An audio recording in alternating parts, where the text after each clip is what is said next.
And the Supervisor Richard Forster with your meeting report from Tuesday, August 28th for the Board of Supervisors.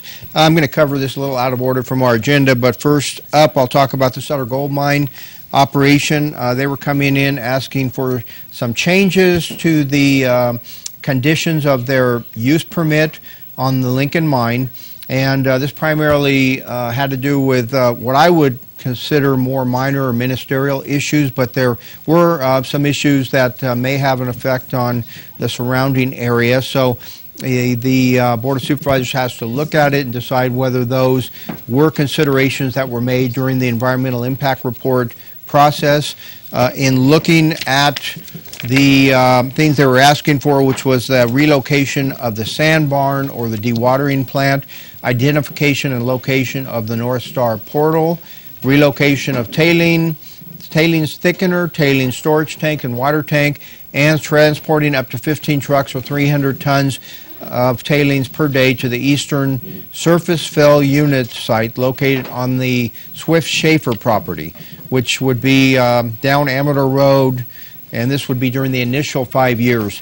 I think the board really looked at this and whether it was reasonable that these were included in their initial application for a use permit, whether it was reasonable that they would have a less than significant impact or could be mitigated, and I think the board felt confident that that was the case, and it was approved. Incidentally, this will be on TSPN today. Tom Slavik was on hand at the meeting, so there'll be footage of that meeting later today on TSPN.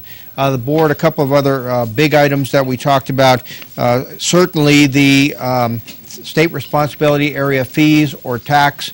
There's a lot of dynamics going on here now. We won't know the outcome until the end of this week. Friday, sometime late into the evening, is when the session closes officially this year for our state legislature.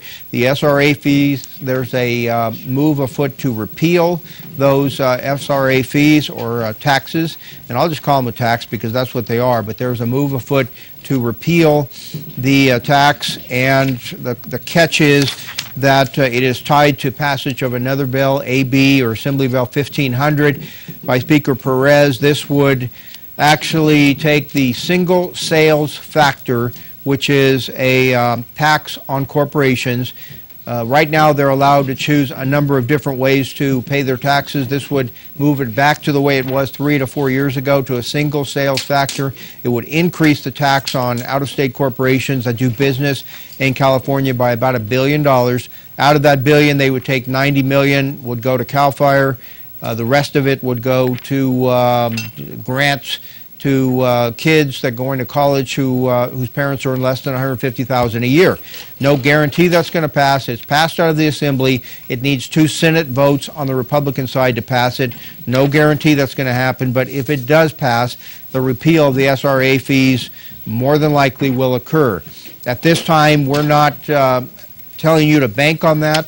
You just need to keep abreast of what's going on, and surely continue to feel like you have to pay that SRA fee because there is no repeal at this time.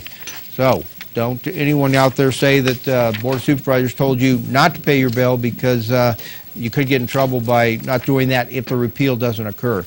Other items that we talked about, Prop 30 and 31. Prop 30 is the governor's initiative.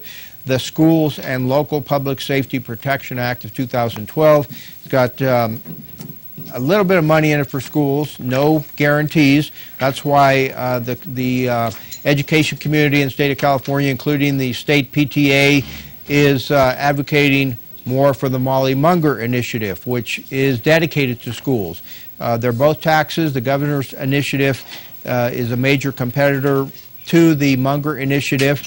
The governor states that even though it's not a 100% guarantee, the monies will go to schools, but also there are major tax increases involved with the governor's initiative.